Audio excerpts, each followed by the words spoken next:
Gloire à toi, Seigneur. Gloire au Dieu Tout-Puissant, le Créateur du ciel et de la terre, de la mer et de tout ce qui vit.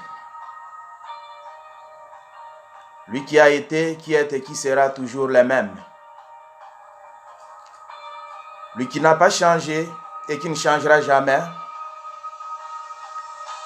parce que personne ne peut le changer et rien ne peut le changer. Mais il peut tout changer.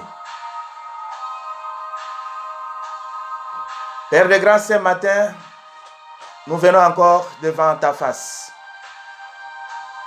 pour partager avec ton peuple ce message que tu veux nous apporter, afin de pouvoir réconforter nos vies, de pouvoir nous aider à pouvoir aller de l'avant. Et nous supplions ta présence au milieu de nous. Nous demandons que ton Esprit Saint puisse nous assister, que ton Esprit Saint puisse nous parler, que ton Esprit Saint puisse ouvrir notre intelligence et notre sagesse, de manière que nous soyons à mesure de comprendre et de saisir le message que tu veux nous apporter ce matin. Père, nous détruisons et éloignons de nous tout esprit de distraction, tout esprit de vagabondage. Nous demandons que toi seul puisses commencer avec nous, cheminer avec nous, et que tu puisses finir avec nous. Pour ta gloire, au nom de Jésus-Christ. Amen. Peuple de Dieu, ce matin, nous sommes encore là, où nous sommes en train de continuer avec nos messages que nous avons commencé depuis le début de ce temps de confinement.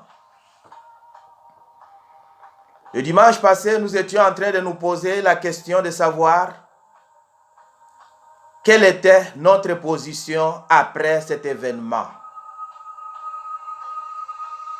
Parce que la Bible était en train de nous dire que ce qui était en train d'arriver n'était que le commencement de douleur.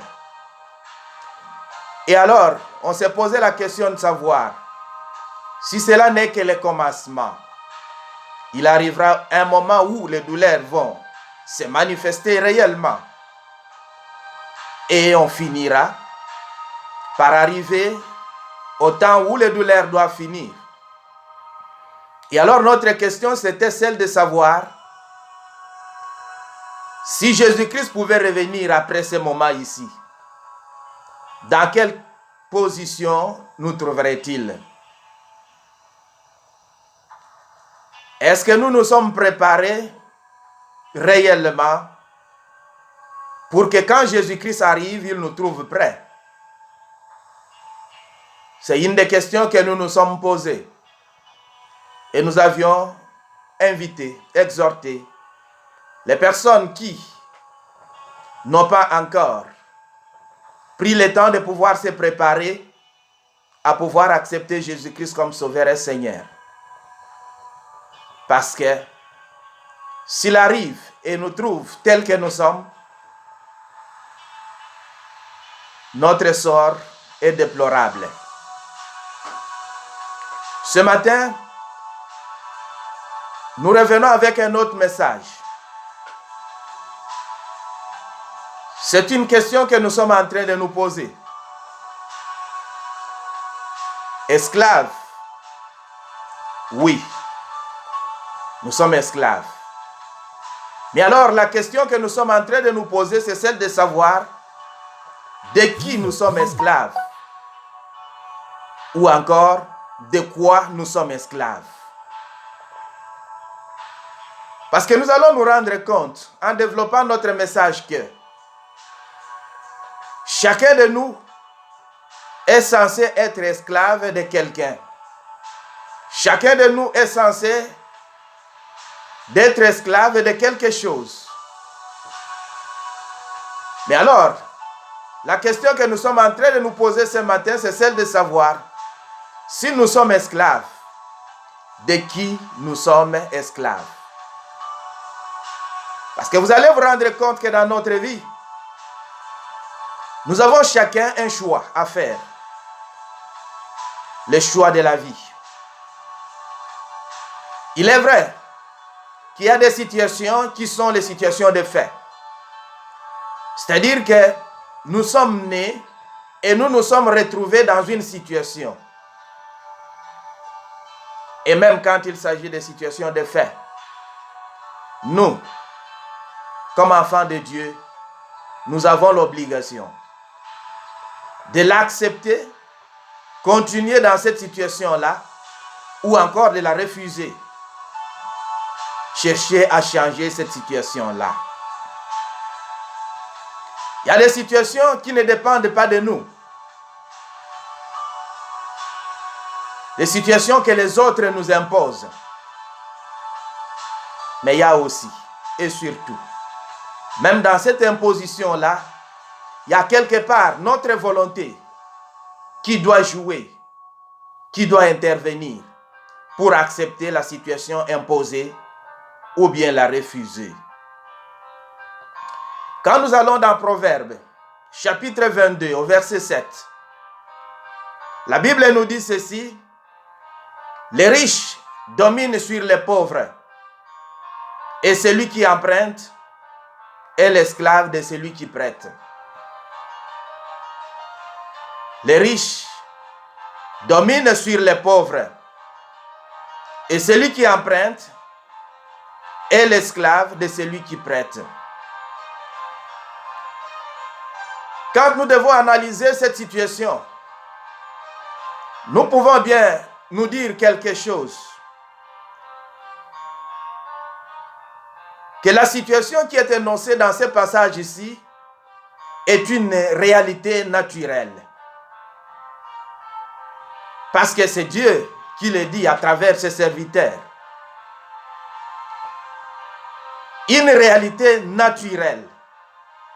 Ce n'est pas une réalité artificielle, mais une réalité de fait, si nous pouvons le dire en ces termes-là.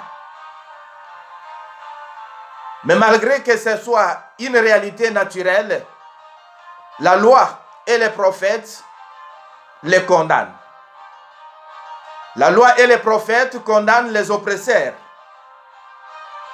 Quand vous allez par exemple dans le même chapitre 22 des Proverbes, au verset 22, de 22 à 23, la Bible dit ceci: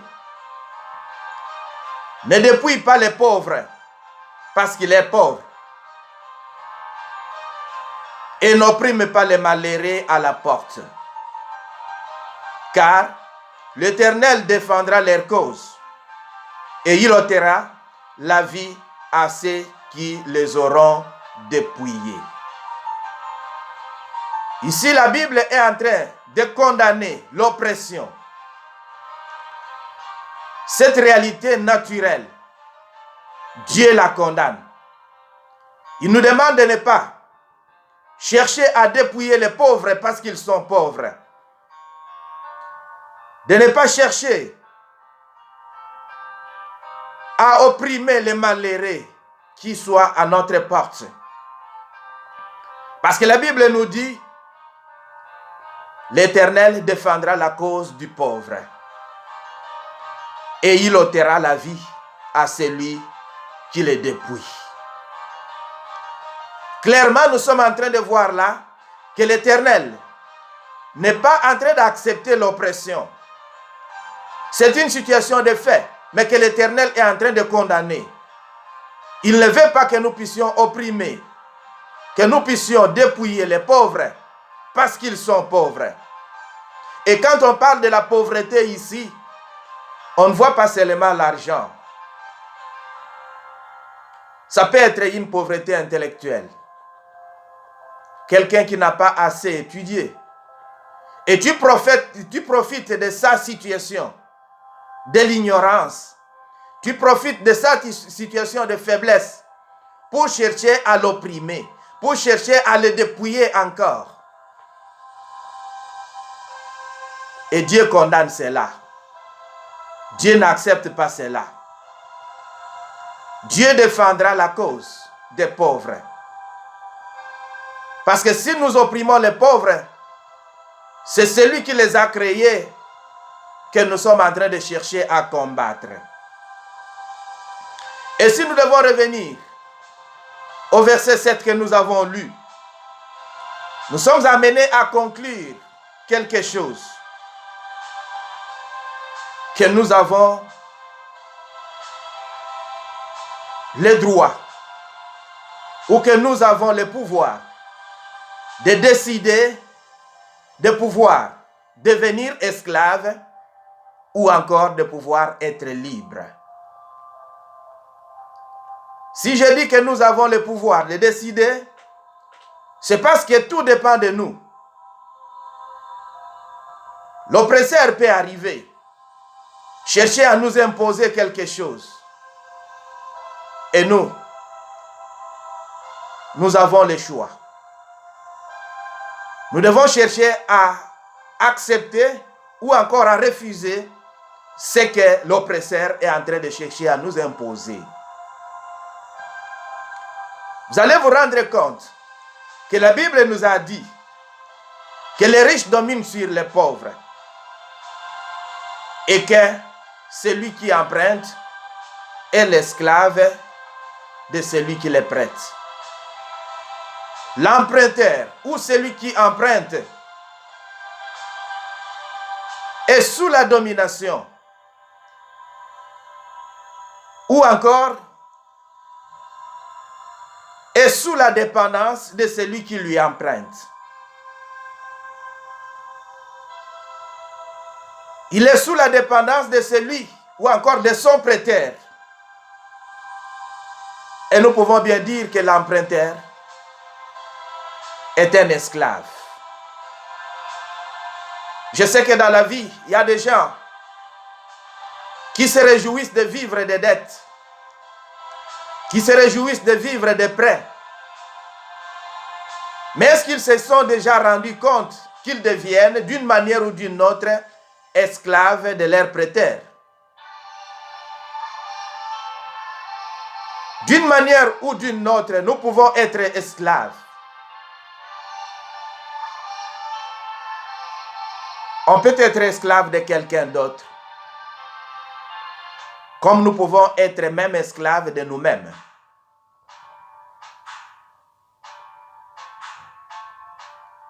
Quand Dieu cherchait à voir la définition d'un esclave, le dictionnaire me dit qu'un esclave est celui qui est sous la dépendance absolue d'un maître. Un esclave est celui qui subit la domination ou encore l'emprise de quelqu'un ou de quelque chose. C'est-à-dire que si nous subissons la domination de quelqu'un, nous devenons son esclave. Si nous subissons ou nous sommes sous l'emprise de quelqu'un ou de quelque chose, nous devenons automatiquement son esclave. L'emprunteur, c'est un esclave. Pourquoi il est esclave? C'est peut-être la question que nous pouvons nous poser. Parce que tout simplement, l'emprunteur ne fait que la volonté du prêteur. Il ne fait pas sa propre volonté, il fait la volonté de celui qui lui prête. Le prêteur, c'est lui qui dicte la ligne de conduite.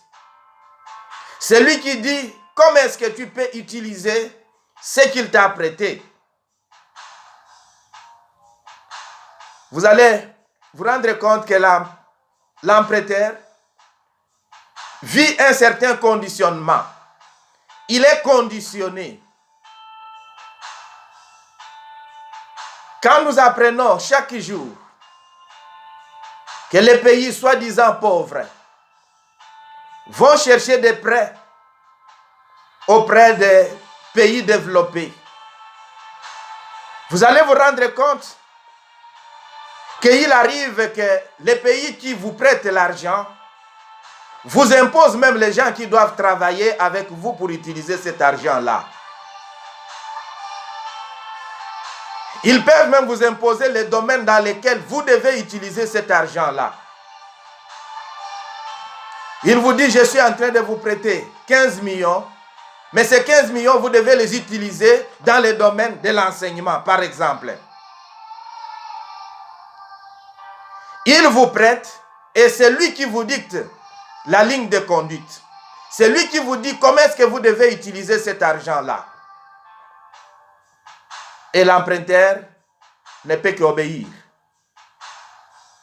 Il ne peut pas arriver à faire sa propre volonté, mais il doit faire la volonté de celui qui lui a prêté.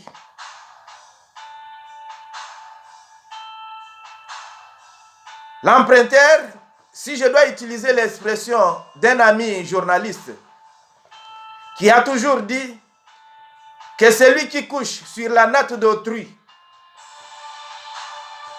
couche à même les terres. Il a toujours dit que quand vous couchez, quand vous dormez sur la natte de quelqu'un d'autre, vous devez vous dire que vous êtes en train de dormir à terre. Parce que le jour où le propriétaire de la natte vous dira non, vous n'aurez pas d'autre solution que de chercher à coucher à terre.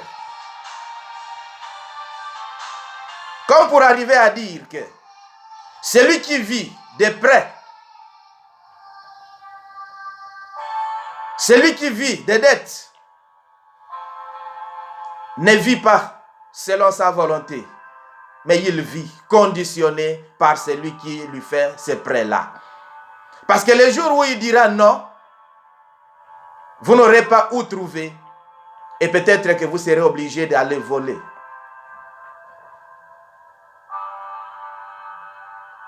L'emprunteur est un esclave. Et un esclave est disposé à faire tout ce que celui qui le prête est en train de lui demander de pouvoir faire. Il est prêt à donner le meilleur de soi pour son maître. Vous allez vous rendre compte qu'un emprunteur n'a pas de choix. Je disais qu'il ne fait que la volonté de son maître. Il peut arriver à livrer ou même à donner, même ce qui lui est plus cher. Vous allez vous rendre compte que Roboam est devenu roi en Israël. À cause de sa désobéissance à l'Éternel, l'Éternel permet que les Égyptiens puissent les attaquer. Ils sont attaqués et ils perdent le combat. Et alors, le roi d'Égypte leur impose ce qu'ils devraient payer à l'Égypte. Quand nous allons dans 2 Chroniques chapitre 12 au verset 9, la Bible dit ceci. Shishak, roi d'Égypte, monta contre Jérusalem. Il prit les trésors de la maison de l'Éternel et les trésors de la maison du roi. Il prit tout. Il prit le bouclier d'or que Salomon avait fait. Roboam est arrivé à offrir, à donner, même ce qui était le plus précieux pour la maison de l'Éternel. Parce qu'il n'avait pas de choix. Devenu esclave, il devait s'offrir, il devrait payer. Et il est entré même dans le temple. Tout ce qui était précieux dans les temples, il a donné. Tout ce qui était précieux dans sa maison comme roi, il l'a donné. Même les boucliers d'or que son père, Salomon, avait fait pour la gloire de l'Éternel. Un esclave n'a pas de choix. Il doit donner tout ce qu'il a pour son maître. Nous pouvons être esclaves de quelqu'un juste quand nous acceptons de pouvoir vivre de ses prêts. C'est comme aussi, nous pouvons vivre comme esclaves de Satan. Vous allez vous rendre compte que quand on vit comme esclave de Satan, quand on vit comme esclave de la sorcellerie, quand on vit comme esclave de l'occultisme, on est prêt à donner tout. On est prêt à offrir tout, à sacrifier tout. Même ses propres enfants, sa propre femme, ses propres frères, ses propres parents, on peut les sacrifier. Parce que les maîtres, quand ils demandent, vous n'avez pas de discussion à faire. Vous ne pouvez qu'offrir, vous ne pouvez qu'accepter. Combien de personnes ont dû donner même certaines parties de leur corps parce que leur maître a dit, moi, pour que je puisse te rendre comme ceci, pour que je puisse te donner ce que tu es en train de chercher, il faudrait que toi, tu acceptes de pouvoir m'offrir telle ou telle autre partie de ton corps.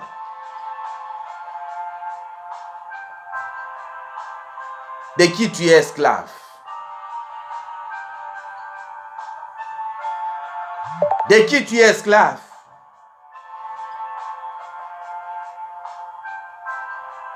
L'esclave donne tout.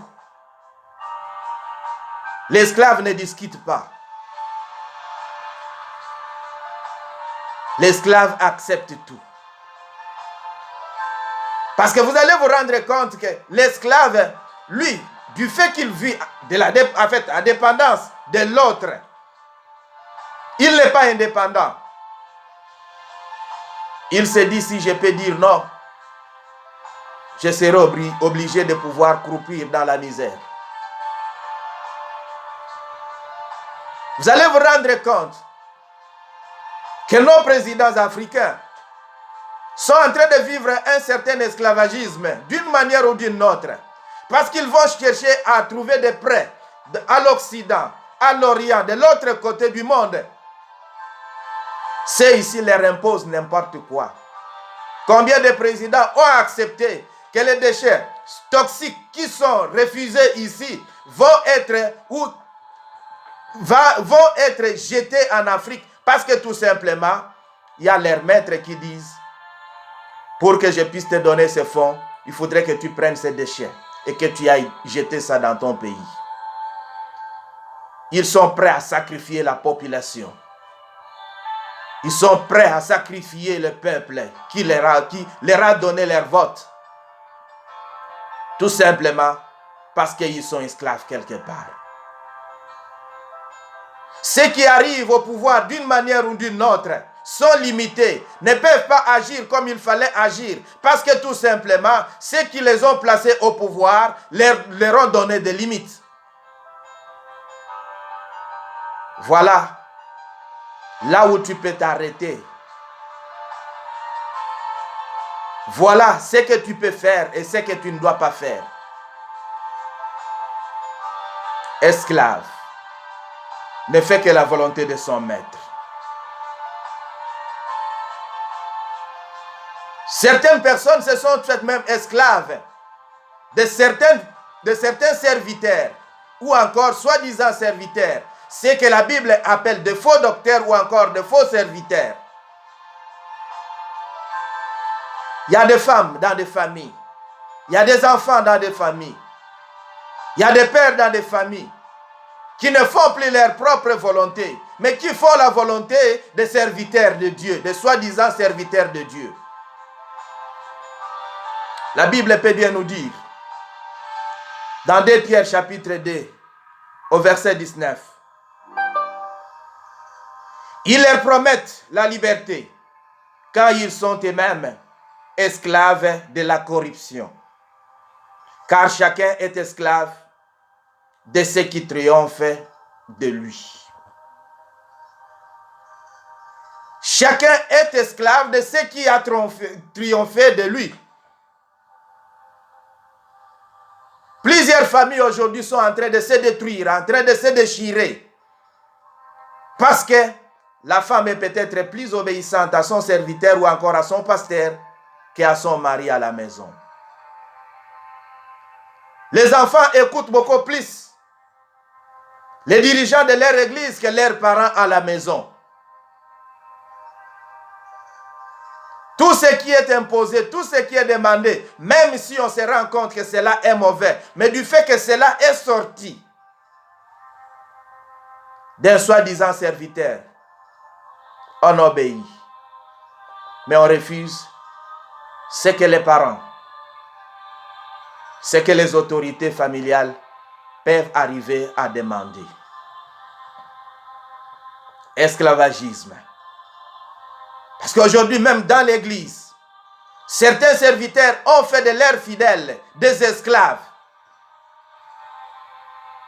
Ce sont eux qui sont en train de gérer tout. Ils gèrent et l'église et les familles des autres. Nous ne voulons pas ici exciter les gens à ne pas obéir aux serviteurs de Dieu. Étant envoyés de Dieu, ils méritent du respect. Ils méritent tout ce qui est digne de leur rang. Mais nous demandons que les fidèles ne puissent pas devenir esclaves. Ils doivent agir avec liberté, savoir discerner ce qu'ils doivent accepter et ce qu'ils ne peuvent pas accepter. Il n'y a que de cette manière-là qu'ils peuvent être libres. Ces faux serviteurs-là prétendent apporter la liberté. Mais la Bible dit qu'eux-mêmes sont esclaves de la corruption.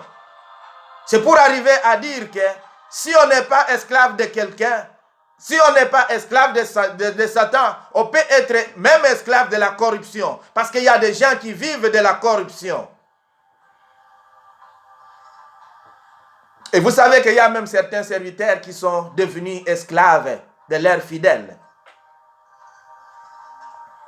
Parce que c'est un fidèle qui bénit l'église. Parce que c'est un fidèle qui finance l'église. Les serviteurs deviennent esclaves. Ils arrivent même à renoncer,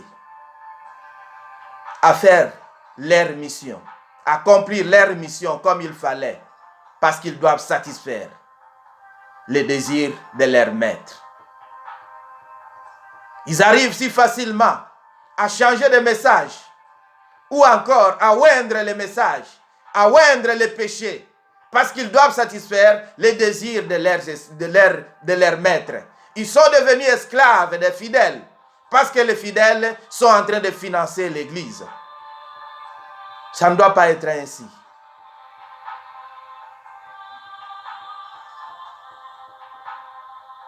On peut être même esclave de quelque chose.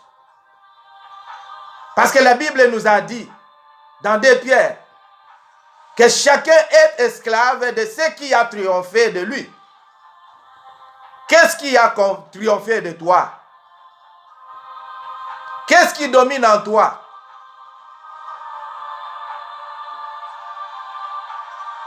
Tu es devenu peut-être esclave de ton orgueil. Quand on est esclave de l'orgueil, on n'est pas prêt. On n'est prêt ni à accorder le pardon, ni à demander pardon. Quand on est esclave de sa dignité, de son honneur, on est prêt à sacrifier même les services de Dieu.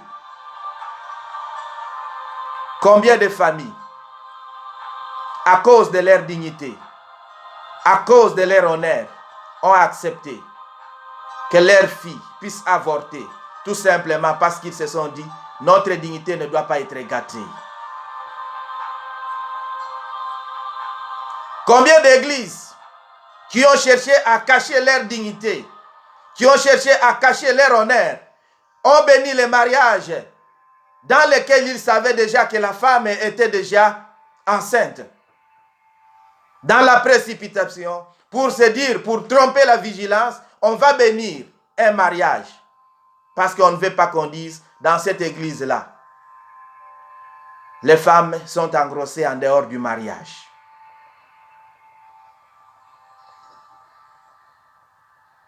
On peut être esclave, même de ses propres pensées. On peut être esclave même de ses propres idées. Et quand on est esclave de ses propres pensées, de ses propres idées, on ne peut pas accepter la proposition des autres. Donc on pense que tout ce que nous pensons, tout ce que nous disons, c'est ça qui est vrai, c'est ça qui doit être fait. Enfants de Dieu, nous devons nous libérer de cet esclavagisme-là. Mais quand nous devons nous libérer de cet esclavagisme-là, nous ne devons pas non plus penser que nous sommes devenus réellement libres, parce que si nous sommes affranchis d'une part, nous allons être esclaves de l'autre part. On se libère d'un côté pour chercher à s'attacher à un autre côté. La Bible nous dit ceci, par exemple, dans Romains, chapitre 6. Son verset 16 dit, « Ne savez-vous pas, quand vous livrez à quelqu'un comme esclave pour lui obéir, vous êtes esclave de celui à qui vous obéissez, soit du péché qui conduit à la mort, soit de l'obéissance qui conduit à la justice. » Ici, la Bible est en train de nous dire que quand nous obéissons à quelqu'un, nous nous livrons à quelqu'un pour lui obéir, nous devenons son esclave. Et aussi, on peut obéir à quelque chose d'autre. Nous devenons esclaves du péché quand nous obéissons au péché. Quand nous ne pouvons pas dire non au péché. Quand nous ne pouvons pas résister devant les péchés. Quand nous ne pouvons pas avoir une position ferme devant la possibilité de pécher. On devient esclave du péché. Et la Bible est en train de nous dire ici que si on est esclave du péché, ceci conduit à la mort. Et aussi, on peut être esclave ou encore obéir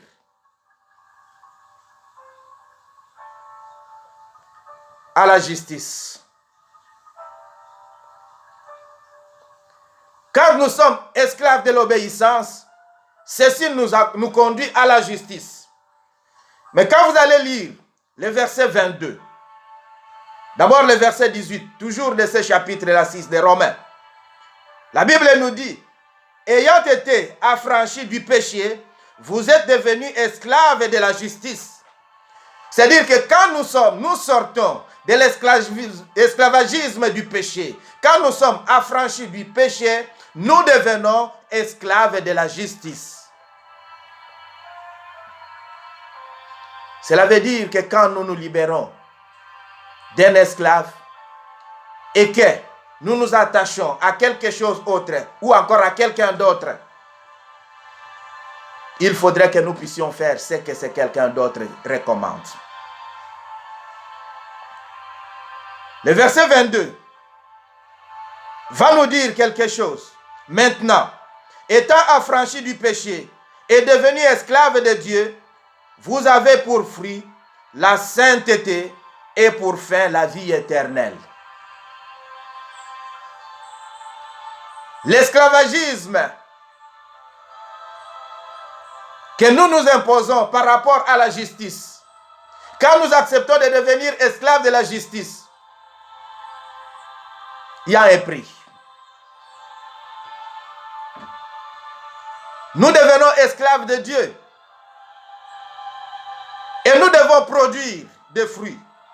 Et Et ces fruits-là sont la sainteté, avec pour objectif d'arriver à la vie éternelle. Beaucoup de gens se disent affranchis, mais ils vivent n'importe comment. Ils se disent affranchis, mais ils pensent vivre dans le libertinage. Un enfant de Dieu n'est pas totalement libre. Il est libre du péché, mais il n'est pas libre par rapport à Dieu. Parce qu'il doit obéir à Dieu. Il doit poursuivre un certain prix. Il doit poursuivre un objectif. Il doit se poser la question de savoir, mais la fin de tout ce que je suis en train de faire va me donner quoi? Un enfant de Dieu qui réellement s'est libéré du péché doit vivre dans la sainteté. Est-ce que nous vivons dans la sainteté? De qui nous sommes esclaves? Si nous devons observer notre vie, est-ce que nous pouvons répondre à la question de savoir de qui nous sommes esclaves? Si nous devons voir les fruits que nous produisons, est-ce que nous pouvons chercher à savoir de qui nous sommes esclaves? Quels sont les fruits que nous produisons?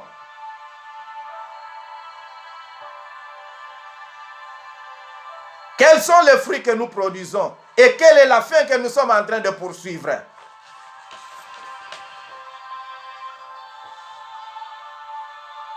Esclaves de Dieu. Esclaves de la justice. La Bible peut nous dire encore, dans 1 Corinthiens chapitre 7 au verset 22, car l'esclave a été appelé dans le Seigneur, l'esclave qui a été appelé dans le Seigneur est un affranchi du Seigneur. De même, l'homme libre qui a été appelé est un esclave de Christ. C'est-à-dire que si nous sommes appelés dans le Seigneur, nous sommes libérés, affranchis du péché. Mais de l'autre côté, nous devenons esclaves de Jésus-Christ. Mais si Jésus-Christ est notre maître, qu'est-ce que nous produisons comme fruit?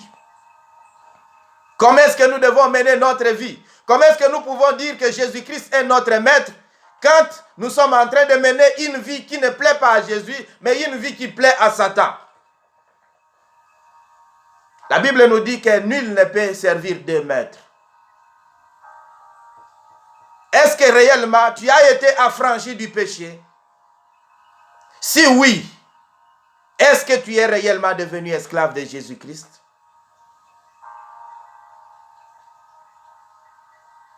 Si jusque-là non, c'est-à-dire que tu n'es pas encore affranchi. On est affranchi d'un côté pour devenir esclave de l'autre côté. Nous pouvons changer de camp, sortir de l'esclavagisme du Satan pour devenir esclave de Jésus-Christ. Parce que de ce côté ici, il y a un prix. Mais de l'autre côté, là où nous avons commencé à être esclaves, le résultat c'est la mort. La Bible nous l'a dit. C'est la ruine.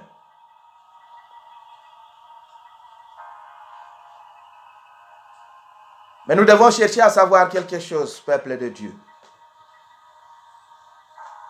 Que l'esclave ne peut même pas attendre une récompense. La Bible dit dans Luc chapitre 17, du verset 7 au verset 10. La Bible dit, qui de vous, ayant un serviteur qui laboure ou qui paie le troupeau, lui dira quand il revient des champs, approche vite et mets-toi à table. Ne lui dira-t-il pas, au contraire, prépare-moi à souper. Ceins-toi et serre-toi jusqu'à ce que j'aie mangé et bu. Après cela, toi, tu mangeras et boiras.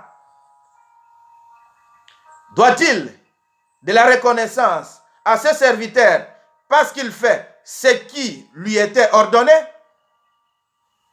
Vous de même, quand vous avez fait tout ce qui vous a été ordonné, dites, nous sommes des serviteurs inutiles.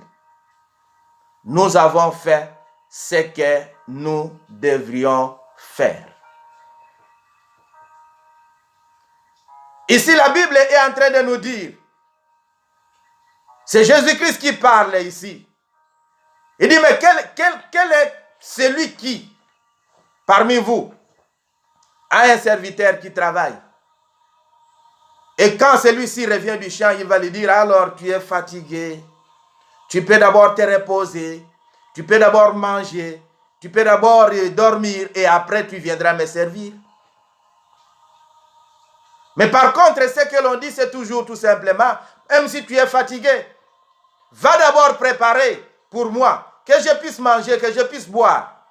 Après quoi, toi tu vas manger. La Bible nous dit que l'esclave n'a même pas une récompense pour ce qu'il fait. Parce qu'il fait ce qui lui a été ordonné. Peuple de Dieu, si nous sommes esclaves de Jésus-Christ, auprès de qui nous cherchons des récompenses? Auprès de qui nous cherchons des récompenses? Parce que nous sommes des serviteurs inutiles. Nous travaillons pour le Christ.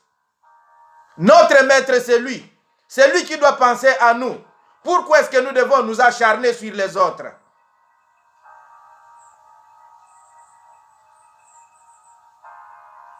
L'esclave, il attend seulement son salaire. Il n'a pas besoin de récompenses d'autres.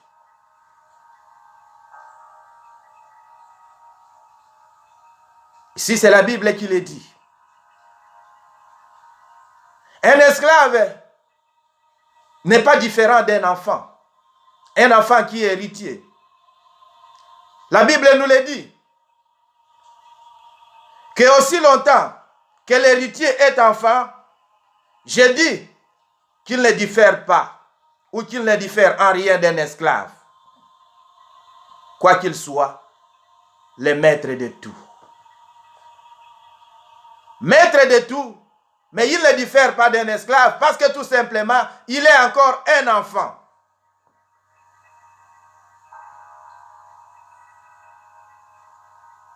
Un esclave n'a pas la liberté.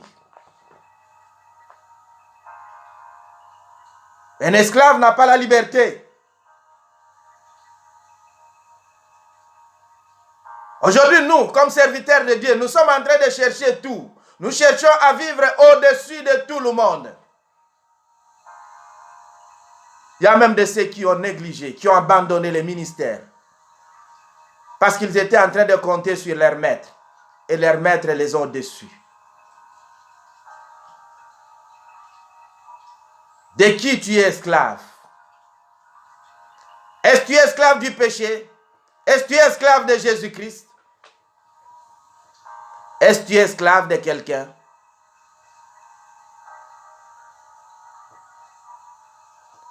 Mais vous savez que quand nous devons chercher à revenir au passage que nous avons lu en premier, là où la Bible est en train de nous parler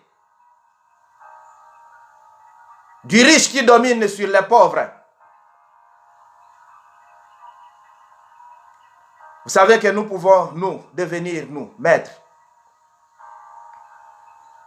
Nous pouvons faire quelque chose pour que celui qui est au-dessus de tous puisse nous récompenser. La Bible nous dit dans Proverbe 19 au verset 17. Celui qui a pitié du pauvre prête à l'Éternel, qui lui rendra selon son œuvre.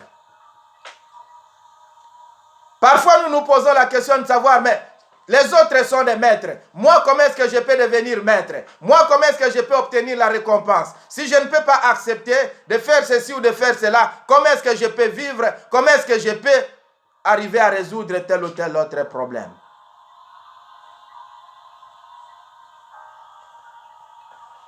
La Bible nous donne une stratégie pour que nous puissions être récompensés. selon ce que nous faisons. Avoir pitié du pauvre. Et avoir pitié du pauvre ne signifie pas tout simplement te plaindre et te dire « Oh, c'est malheureux ». Mais avoir pitié du pauvre, c'est intervenir dans sa vie.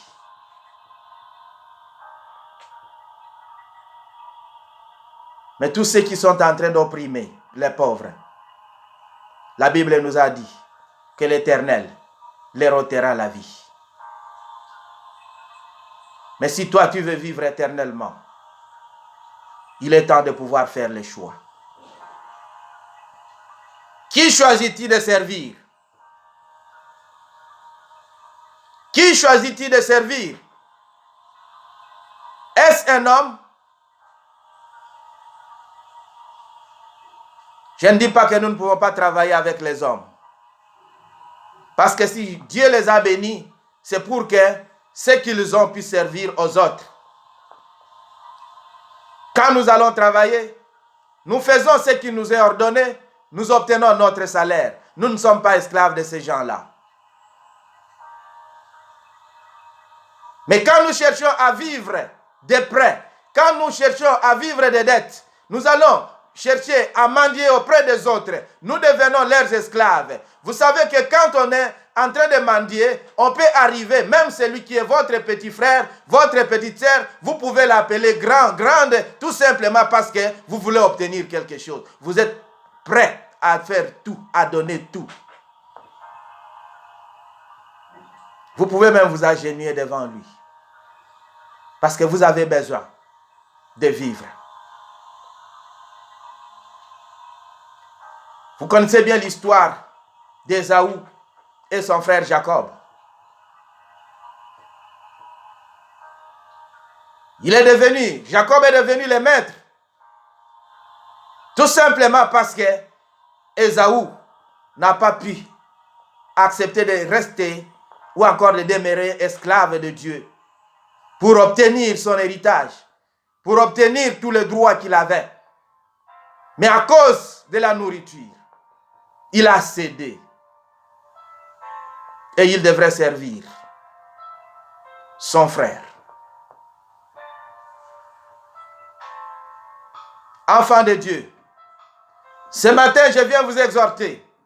Je viens vous demander de pouvoir faire un choix. Le choix est nécessaire. De qui vous voulez être esclave? Qui vous voulez servir? Si vous acceptez de pouvoir devenir esclave de Jésus-Christ, esclave de Dieu, esclave de la justice, la Bible nous dit que le fruit, c'est la sainteté et la fin, c'est la vie éternelle. Mais si vous avez opté de servir l'homme, de servir les péchés, la Bible dit que le fruit, c'est la mort. Parce que cela conduit à la mort.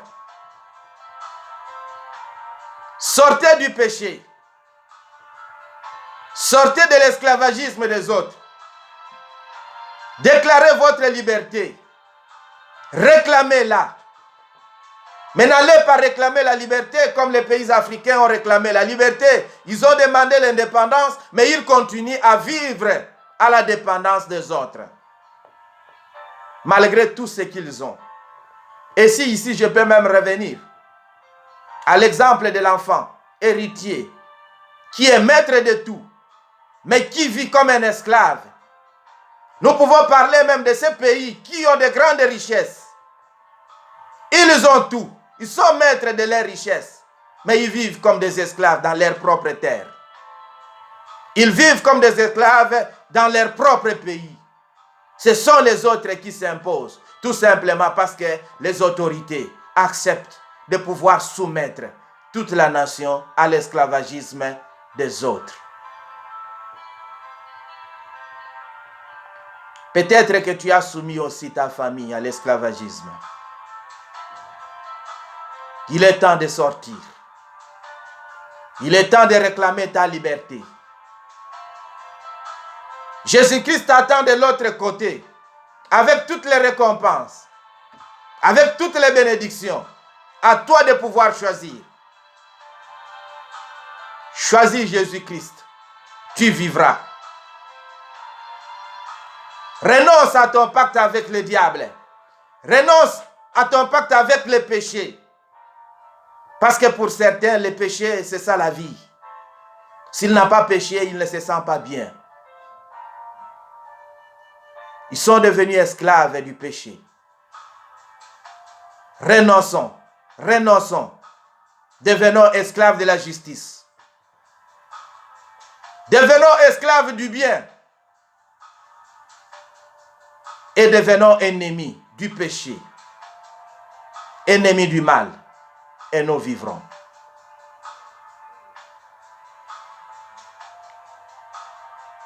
Je pense que tu peux avoir le temps.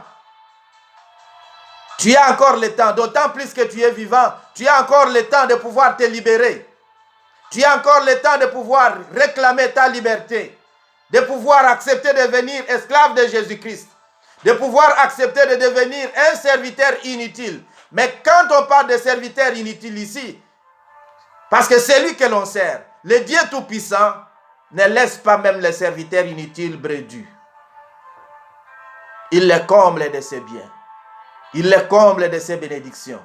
Il les comble de tout ce qui est nécessaire pour vivre.